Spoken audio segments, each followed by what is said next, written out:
What's going on, people? What's really good? It's your boy Marv, and this is the Nerds in the Hood. Folks, you already know what it is. I got me a non-movie pass movement review, y'all. Feeling good about that. You already know what came out this past weekend. I know we have Fantastic Four. You're going to see that on another video. This video, I'm going to be talking about Happy Gilmore 2. I don't know if we can say it's a long-awaited sequel, but I feel like people did want this sequel to happen. I really feel like they did. So I can't be too mad at that. However, what I do know is this is a sequel a long time coming. Decades in the making. But again, long-awaited. Anyway, no, I do want to talk about it because I'm a true Adam Sandler fan. I'm not going to act like I'm a diehard Adam Sandler fan, but I do rock with Adam Sandler. I think he's a legend. The dude made a name for himself, carved out hit after hit, made a lot of legendary movies that we could all look back on and go, yo, I'm so glad I lived in a world where this movie existed, you know? And one day, I'll probably sit here and give a Mount Rushmore of like Adam Sandler movies. But in the meantime, in between time, I want to talk about what I saw over the weekend. So, this movie, I will give him props for carving out some type of story instead of just going with like maybe he's like the greatest golfer of all time, or it's like his retirement tour, which that also would have worked too, or just a time skip where everybody's like still going. Now, after Carl Weathers passed away, he had to make a whole different story because he was probably going to do something that involved Carl Weathers a little bit more and his character Chubbs. But unfortunately, Carl Weathers passed away and he had to go with something different. So this movie basically takes place in the present. Time has passed. He's a washed up version of himself after he accidentally bodies his wife. That is crazy. Adam Sandler is really good when it comes to sometimes writing a dark twist, like 50 First Dates. But man, this was like, yo, are you serious? So he basically told a story about Happy Gilmore just not being happy for a little while. And he had to find that happiness again. And I thought that was cool. I thought that was a cool vibe. Like, you told a time skip story, but with the darker thing, and how like, and now you give the movie some depth. Whereas like a little bit, we got to figure it out. Now, one thing we need to also realize when we talk about not just Happy Gilmore 2, but Adam Sandler movies in general. Yeah, there's a few ones like that basketball movie he did, or Uncut Gems, Punch Drunk Love. Like, there's a few where it's like, okay, I see where you were going with this. This is a serious work of art. I rocks with it. We good. But then there's movies like Happy Gilmore 1 and 2, like Grown Ups 1 and 2, like The Waterboy, where it's like you knew what you was getting into just off the rip. You saw this man walk out with football gear on and go, yeah, Mr. Babouche here. And you knew this was about to be some goofy stuff. You see a man who comes out with a hockey stick and plays golf with a hockey stick and starts rocking the ball, right? You already knew what you was about to get into. So a lot of people online was dragging this film through the dirt. And it was just like, look, I didn't think this was going to be some all-time classic, but I knew it was going to be stupid. But in a good way. Stupid in a good way. Because despite all the crazy cameos, despite the nonsense that happened in between, we knew what we were getting into. He just told a story, and he really went off of the strength of like, I just want y'all all to remember how good the first one was. Because the first one was a cult classic in a sense, because it was a sports movie that shouldn't have been that good. Really shouldn't have honestly been that good. And it was. And it was a testament to how creative and talented Adam Sandler really is. So there was a lot of cameos in this movie. There was, from what I read, somebody posted this online. There was, if you count the cameos and guest stars, even the people who were like had actual significant roles in the movie, there was over 60 celebrity cameos and starring appearances. And it's crazy. when you think about it. And some of those 60 weren't even like celebrities. They were just part of it. For example, Adam Sandler hired his actual daughter to play Happy Gilmore's daughter. And then he hired his other daughter to play a woman that he felt was like his daughter when he went to rehab. Because that's one of the things that happened. Happy Gilmore becomes a crazy alcoholic. So as I said, even though it was a crazy movie, he still dealt with really dark themes. Like he accidentally bodied his wife and he went into a depression. And that depression drove him insane almost. And he became an alcoholic. Shooter McGavin was in an institution, for crying out loud. The guy who was the main villain went crazy and was in a mental institution. Come on, fam. Like, that tells you that this got dark. But again, it was crazy, right? Like, you should have known, again, that this movie was going to be stupid. You need more proof? Bad Bunny played Happy Gilmore's caddy. International music sensation Bad Bunny played the caddy. He talked his English, but he didn't have to really talk that much. Then you have a random cameo by Travis Kelce, where there was a weird scene where your man was just like, I guess, Bad Bunny went to his happy place, and his happy place was seeing revenge get done to Travis Kelce's character, who was like his boss at the time. And now Travis Kelce was half naked in a forest, tied to a tree. Bad Bunny lathered up honey on him for a bear to take him out. See?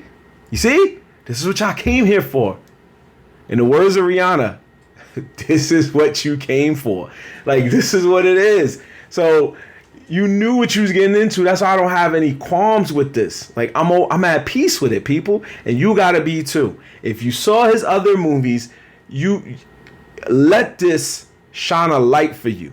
If he was willing to make a Happy Gilmore 2, we have to hope and pray that we could find our way to maybe a Waterboy 2, maybe a Little Nicky 2, maybe a Big Daddy 2, maybe a Billy Madison 2. 50 more first dates? I don't know. A retired wedding singer? It could happen.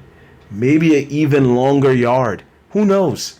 But you have to take it with that type of faith that if all goes well, he might be willing to dig into his classic hits, look in the crates, and say, we could run this back too. That's all I'm saying. It's never over, people. So I'm not going to sit here and go through the whole movie, but I will say, again, there was things that I wish could have been more explained. Like, for example, the Maxi Golf Players, which is like the rival organization that was trying to take over golf. They suddenly had a crew of like 5 of their best golfers, and then we only got to see really one. And the other one was a guy who ended up being played by Reggie Bush, and WWE superstar Becky Lynch played a villain, and it was just like, yo, what? Also, AEW superstar MJF was Adam Sandler's son, and it was just like, oh my gosh. Oh, man. The one coolest cameo I saw, one of the cooler cameos was like, what was his name? I want to make sure I'm not messing up his name. I think it was like Cameron Boyce, right? I think that was the guy. Yes, I was right. Cameron Boyce. He played in Adam Sandler's prior movies, Grown Ups, the Grown Ups series, basically. And when he played in that movie, he played, if I'm right, I think he was Adam Sandler's son. And Adam Sandler played like a small snippet in the TV that you could see that another guest star, WNBA superstar, all-star Kelsey Plum, was also there. Anyway, and he had him they were watching a TV show with him there. And I thought that was that was the one cameo I was cool with. If there was one cameo I didn't care for outside of Travis Kelce's, it was Eminem playing the son of the guy in the first Happy Madison that was like calling Happy Madison a jackass all the time. And I was just like, what was the point? It was so nonsensical. He bothered, he agitated Happy Gilmore. Happy Gilmore said, I'm not messing with you. His sons beat him up. And then he gets thrown into the pond where a bunch of alligators like basically just take him out. And it was just like, what? What was the point? So yes, a lot of people were upset about the cameos because there were too many. And I will give them that. There were way too many cameos. I'll give you his family, cool. I'll give you his usual superstar team that he puts into his movies like Nick Swartzen and Rob Schneider. I'll give you that. I'll even give you Steve Buscemi because that's another guy who's been in a lot of his prior movies. And I'll give you all the golfers because it's a movie about golf. And we're supposed to believe that Happy Gilmore was a legendary golfer at this point in time. I'll give you that. But when you start throwing in Bad Bunny and Travis Kelce and Eminem and Becky Lynch and MJF and all these other people you randomly decided to throw in, that's when you like, yo, there's way too many heads, fam. There was a scene which also did make some sense, but it was a little extensive, where they tried to use all of the current podcasters and sports streamers to help push the evil villain's agenda. So, like, they were interviewing him, basically. So we had, like, Cameron and Stat from their podcast, and Bobby Lee and Andrew Sammartino from their podcast, and Paige Sporanic and other people. And it was just like, hey, yo, fam. It was so much podcast clips that they were supposed to include Nikki Bella's and cut hers out, from what I read. I don't know how true that is.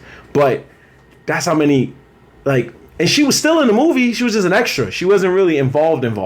But it just goes to show, like, this was one of those Adam Sandler movies where he didn't need that many cameos. And this is not the first time he's done this. If you guys remember Grown Ups 2, Stone Cold Steve Austin was in it for really no reason.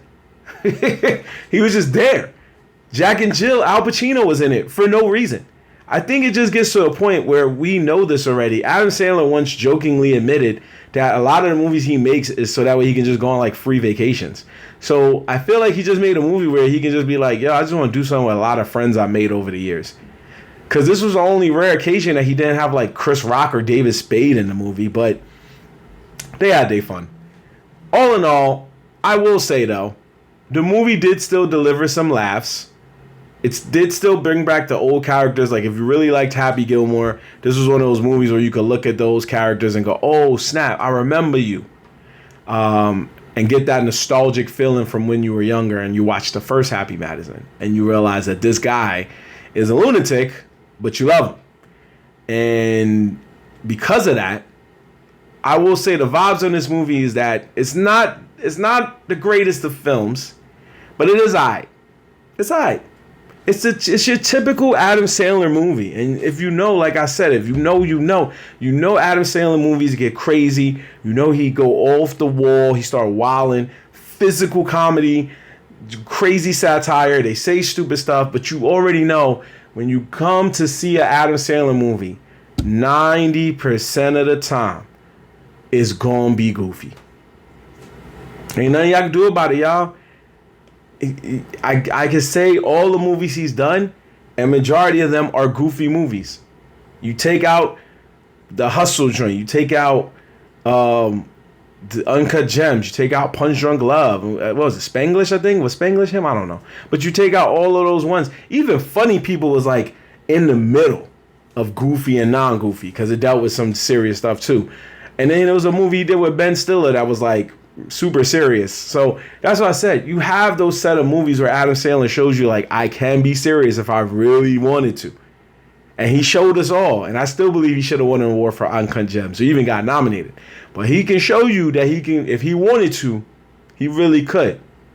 But he gonna have fun when he having fun at, which is just, let me be crazy and do crazy stuff like I do. Now, as far as his Netflix records goes, whew, my man is, I don't even know if he's at 500 yet, basically, in terms of percentage.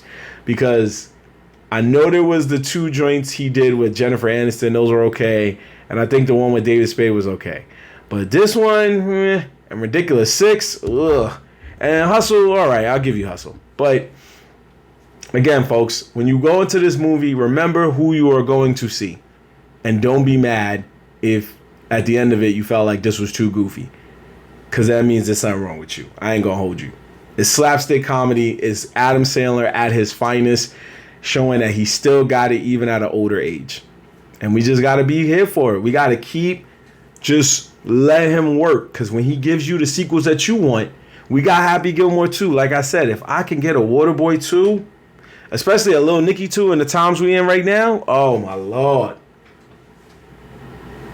I'll forgive him for Happy Gilmore too. So the vibes on this is that it's alright. This movie's alright. It's worth to see. You know, it's a Netflix movie. You're not really wasting any money. You know what I mean? Watch it. Check it out. Talk about it with your friends, especially if you're an OG like me. If you're in Unk status or Auntie status, you might want to check this out. Brings that nostalgia back. You feel me? Anyway, we're going to come back with another video. I got more reviews, more content on the way. So please stick around and check out what I'm doing and what I'm brewing in the stewing. Check out the links in the description below. And until next time, it's your boy Marv signing off. Out.